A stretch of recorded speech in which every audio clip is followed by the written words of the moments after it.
Anand Shah, Deputy CEO and Head of Investments at BNP Paribas Asset Management, joins us on the show right now. Anand, hi, morning. What is it that you're making of the market construct right now?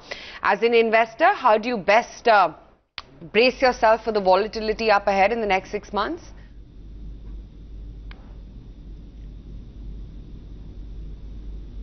Hi, very good morning. Yes, indeed, I think next 6 months will be a lot volatile, given that we have series of macro events. Some of them are already underway, which is the US monetary tightening. Particularly the global monetary tightening is what you'll see, but today it is led by US. And obviously the trade wars, which is in the news for some time. So they already been adding volatility that would continue for some time. The other big bout of volatility comes in from crude, which is more specific to India or the oil consuming nations, and that's also, you've seen it all in last 2 to 3 months, how crude going up all the way up to 84, 86 on the Brent impacted specific sectors and the companies, and at the same sharp fall in the crudes have also been helping the same sector. So these are the three macro volatilities which emanates from outside the country. But I think the next 6 months we will also have elections, and that would also lead to some sort of volatility in terms of outlook on individual sectors and companies. But in the same breath, I would like to say that the underlying trends in the economy, recovery in the economy, continues to gain strength. So the post 6 months, actually, it will all boil down to stock selection.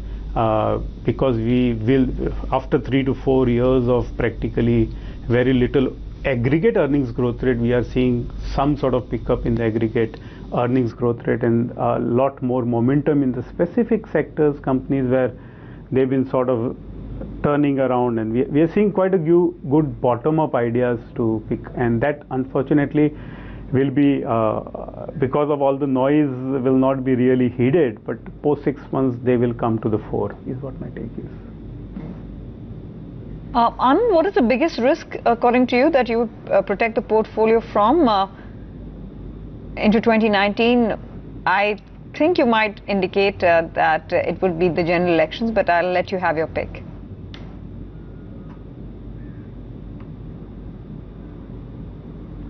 Yeah, so frankly, general elections is actually not so much of a big risk for an equity investor who will obviously have more than a 6-month horizon.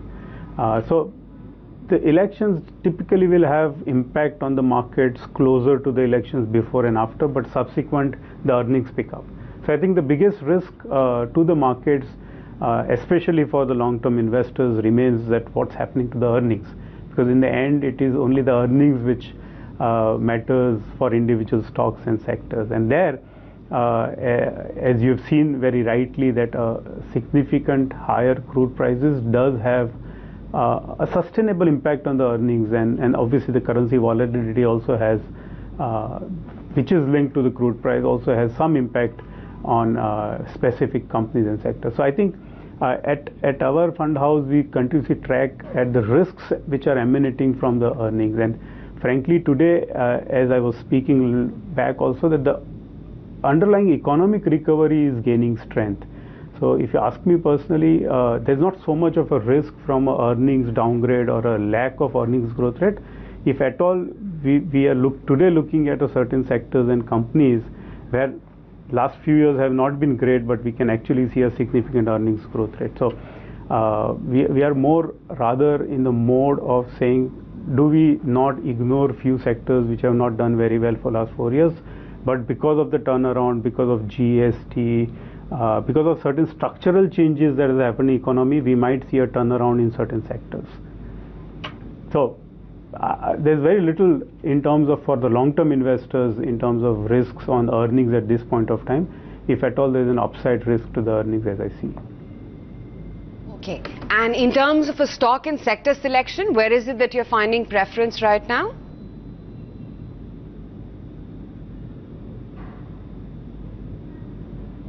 So just to continue, why I just go back to your last question, is the risks emanating from the global markets is something, particularly what's happening to the global monetary policy and liquidity is concerned, that also makes us more comfortable on the domestic markets and domestic focused companies. So our preference for the sectors is, because we are seeing little less of a risk on the domestic front, is more focused towards domestic consumption stories, B2C businesses, around financials, within the banks also B2C, within the NBFCs also B2C NBFCs, where we are finding some value now. They were very expensive 6 months, 12 months back. Consumer staples led by the rural consumption recovery, discretionary, consumer discretionary, because of both GST and urban spending picking up. So I think we are finding more opportunities and earnings growth stories in the domestic sides of the market, and that's where we are focused on.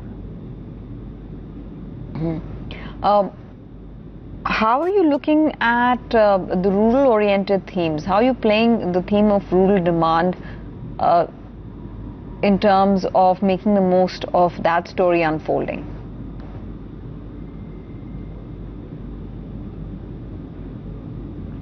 Yes, it's a big macro positive.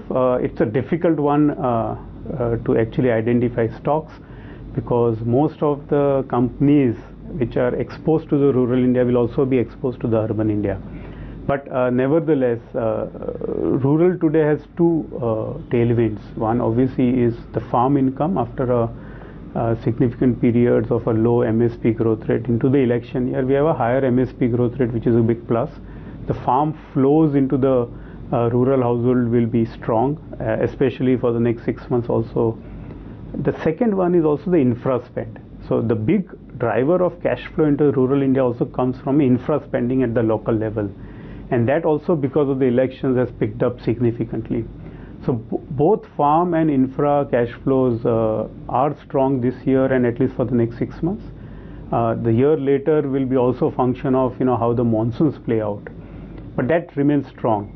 Now, where is the typically incremental money flowing into a rural household will get spent on, and that is where we are finding opportunities like in cement, because the first cash flow also leads to repairs of the home or additions of the room and so on and so forth. So the affordable housing, rural housing is very cement intensive. So that's one sector which we are keenly watching for. But as I said, macro is great, but when you look down to micro, cement is also impacted by the urban housing slowdown. So while it's a good macro and a good tailwind, we'll have to identify individual sectors, and within that individual companies which has more exposure to rural India, and to that extent they can mitigate some slowdown, if any, in the urban India and still benefit from the rural growth. So it's a good macro and it's good positive, but we don't have a straightforward winners in that sector as it is. Acha, okay. Right. Anand, give us a sense on what you would be underweight on in the markets currently. What would you completely avoid? So I think, sure. So we are sort of avoiding or underweighting largely metals. We are seeing a lot of headwinds into the metal stocks, especially they've sort of started in last 2 months, but given where the economy of China is heading into, we had a good demand for the metals in China in last couple of years because of the recovery in the Chinese housing market. I think that sort of peaked out. Also the entire trade war is also creating some sort of a ripples within the Chinese economy. So the metal intensive part of the economy, while the Chinese consumption story and the Chinese tertiary sector, which is more services and others, are really picking up very well, but the manufacturing part, which is more metal intensive, and the housing, that sort of is little weak. Our reading is that it will be a little soft for the next couple of years, and to that extent there will be some pressure on the metal prices. So we've been sort of avoiding metal or been very selective in our exposures to metal. Outside that, infra, that's another large segment of the market where we have to be very, very selective, because the general capex cycle in India is still some time away, while a lot of companies and the stocks have done very well on the infra space also, given the expected recovery in the infra, but it's not very clear if it will be generally everybody benefiting, or there will be only specific segments of the market and the specific sectors which will, because the utilization of a lot of these industries still remains low, plus any greenfield capex which was expected to happen today because of the NCLT and other stuff, you are able to get new capacities without doing a new capex. So infra capital goods is also, we are very, very selective, and we are not really quite generally optimistic about those sectors. Okay, Anand, great to have you on the show. Thanks so much for taking the time out and sharing with us your view on the markets.